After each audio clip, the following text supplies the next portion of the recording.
ரேவா காண்டம் 183 அத்தியாயம். கேதார ஈஸ்வர தீர்த்தம் என்றழைக்கப்படும் கேதாரேஸ்வர தீர்த்தத்தின் பெருமை. ஸ்ரீ மார்க்கண்டேய முனிவர் கூறினார்.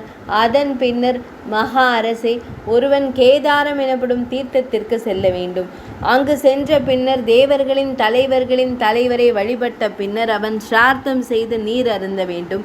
கேதார சந்நிதியில் செய்யப்படும் அத்தகைய புண்ணிய செயல்களால் எழும் நன்மையை அவன் பெறுவான். யுதிஷ்டிர மன்னர் கூறினார். சூரர்களில் சிறந்தவரை, பூமியில் கேதாரம் என்ற தீர்த்தம் நர்மதை நதியின் வடகரைக்கு எப்படி வந்தது? இதனை விரிவாக கூறுங்கள். ஸ்ரீ மார்க்கண்டேய முனிவர் கூறினார். முன்னர் கிருத்த யுகத்தின் தொடக்கத்தில் பிருகுகச்சத்தில் பிருகுமுனிவரால் சங்கரனார் வழிபடப்பட்டார். இந்த இடம் புனிதமற்றது, இது எல்லா வேதங்களையும் இழந்துவிடும் என்று கூறி அதனை சபித்தார். இவ்வாறு கூறிய பின்னர், சிறந்த அரசே, பகவான் ஸ்ரீஹரியின் அன்பிற்குரியவர் அங்கிருந்து சென்றார். பிருகுமுனிவர் 1000 ஆண்டுகள் உணவு உட்கொள்ளாமல் விரிவான தவம் மேற்கொண்டார். அவர் காற்றை மட்டுமே சுவாசித்தார். வாயு போஜனமாய் காற்றை மட்டுமே உட்கொண்டார். அவர் மிகவும் மெலிந்து போனார். மேலும் அவரது உடல் முழுவதும் நரம்புகள் பரவி இருப்பது தெரிந்தது. அதன் பின்னர் மகேஸ்வரனார் அவருக்கு முன் ஒரு லிங்க வடிவில் தோன்றினார். 7 பாதாள உலகங்களையும் ஊடுருவி அவர் திடீரென அவருக்கு முன் வந்தார். பிருகுமுனிவர் பகவானை தாமரை மொட்டு போல கண்டார். அவர் மூவிழி உள்ள ஸ்தானு பகவானை புகழ்ந்தார், சிவனாரை புகழ்ந்தார். அவ்வாறு புகழப்பட்டதும் பகவான் புன்னகைத்து கொண்டே, மீண்டும் மீண்டும், முனிவரை, என்னிடம் எதற்காக வேண்டுகிறீர்கள் என்று வினவினார். பிருகுமுனிவர் கூறினார். இறைவா, 5 குரோஷங்கள் 5 × 3 கிலோமீட்டர் வரை பரவி உள்ள இந்த புனித தலம் பத்மாபா லக்ஷ்மி தேவியால், தாமரை மலரை ஏந்தி கொண்டிருக்கும் அன்னையால் சபிக்கப்பட்டுள்ளது.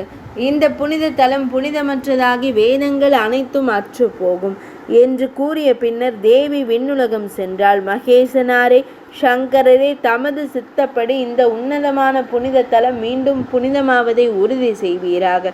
ஈஸ்வரனார் கூறினார். பிராமணரே, கேதாரன் எனும் இந்த லிங்கமே முதன்மையானதாக இருக்கும். இதை உள்ளடக்கி 10 ஆதி லிங்கங்கள் இருக்கும். 11வது தெய்வம் விழிக்கு புலப்படாததாக இருக்கும், கண்ணுக்கு புலப்படாதது. அது இந்த க்ஷேத்திரத்தில் அமைந்திருக்கும். எங்கும் நிறைந்திருக்கும் பகவானே அந்த 11வது தெய்வமாக இந்த க்ஷேத்திரத்தை புனிதப்படுத்துவார். அதே போல எனது அருளால் நோய்களையும் துன்பங்களையும் நீக்கும் 12 சூரிய தேவர்களும் ஆதித்யர்களும் பிருகு க்ஷேத்திரத்தில் தங்குவார்கள். அவர்களுடன் 18 துர்கா தேவியர்களும் 16 க்ஷேத்திரபாலர்களும் க்ஷேத்திரத்தின் பாதுகாவலர்களானவர்களும் தங்குவார்கள். வீரபத்ரனும் அன்னை தேவியர்களும் பிருகு க்ஷேத்திரத்தில் தங்குவார்கள். இந்த க்ஷேத்திரம் நிரந்தரமாக புனிதமடையும். தன் புலன்களை அடக்கி மாக மாதத்தின் அதிகாலையில் புனித நீராடி 1 மாதம் முழுவதும் கேதாரத்தை வழிபடுபவன் சிவனின் இருப்பிடத்திற்கு செல்வான். பரதனின் வழி தோன்றலே எவன் அந்த தீர்த்தத்தில் புனித நீராடி பித்ருக்களை கண்டவாறு கட்டளைகளுக்கு இணங்க சிரார்த்தம் செய்கிறானோ அவன் தன் தாத்தாக்களை மகிழ்விக்கிறான். இவ்வாறு கேதாரம் எனும் புனித தலம் உனக்கு முழு விவரங்களுடன் விவரிக்கப்பட்டுள்ளது. அது புண்ணியமானதும் எல்லா பாவங்களையும் அழிப்பதுமாகும். அது எல்லா துன்பங்களையும் நீக்குகிறது. 183ஆம் பகுதி இனிதே நிறைவடைந்தது.